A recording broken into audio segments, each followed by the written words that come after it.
one of the consequences I think might be alarmingly contrarian for people is one thing that seems clear is that, let's just talk about the United States, the Fed buying $1 trillion worth of Treasury bonds and guaranteed mortgages per year when the budget deficit is now less than $1 trillion on a 12-month trailing and on a projected basis, they're taking all the high-quality collateral, or a great fraction of it, out of the float in the market.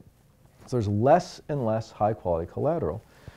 I mean, there aren't any more AAA, hardly, or AA even corporate bonds.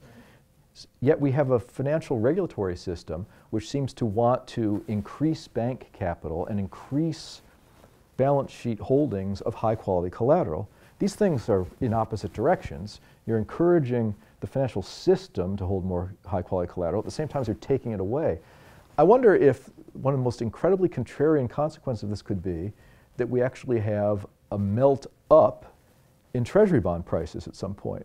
I mean, talk about something that no one is thinking about.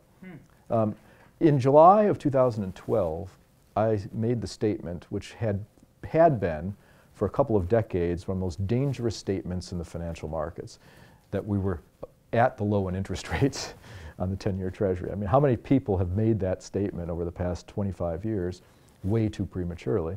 But it just seemed to me that the movements of 2012 in the summertime were a perfect storm for what could have been the low, the biggie in 10-year Treasury yields.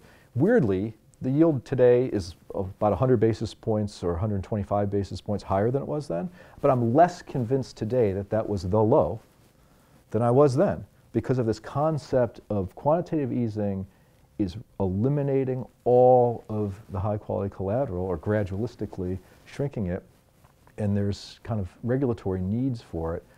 Under a certain set of stresses in the system, you can imagine where suddenly everybody has to buy it. So the melt-up could mean even lower rates. Sure, sure. I mean, what if there was just a scramble and you just had to own them? You know, fear and greed, people all know, are components in psychology and markets, and typically people say, I think correctly, that fear is stronger than greed. But there is one more thing that drives behavior, which I think is the most powerful, and that's need. When you need to do something, well, need means you don't have a choice. So when you see, say, operating pools that must earn a few percentage points for budgetary purposes, and yet rates are at zero, they need to take risk. A retiree who has a certain amount of capital and was planning on living off of it needs a certain rate of return. Well, if you're a bank and you need to have your balance sheet look a certain way, and it doesn't, well, then you have to make changes, and when it's a need-based thing, it can really become a scramble. So I'm not predicting that that's a base case, we will melt up in Treasury bonds, but I think it's one possible unintended consequence of years of quantitative easing is that ultimately maybe somebody actually wants these bonds other than the central bank or needs them.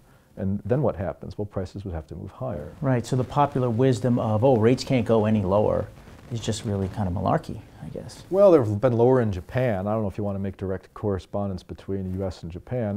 When I was thinking about we were at the low in interest rates, I went on CNBC, and at the time the 10-year Treasury was about at 160, and I got a little bit of an argument with one of the hosts who was absolutely convinced that US 10-years were going the way of Japan, down to 1%, because that had been the trend that had been in place.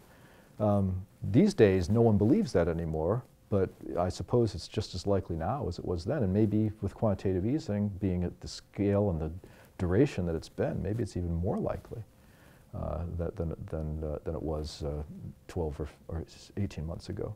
So I really don't believe that the ingredients are there for this great bond rout that everybody's talking about. But again, going way back to what we said earlier, zero interest rate policy, I think, is a lot to do with sculpting investor behavior, and it's clearly, in my view, one of the main reasons why the equity market has been as strong as it has been.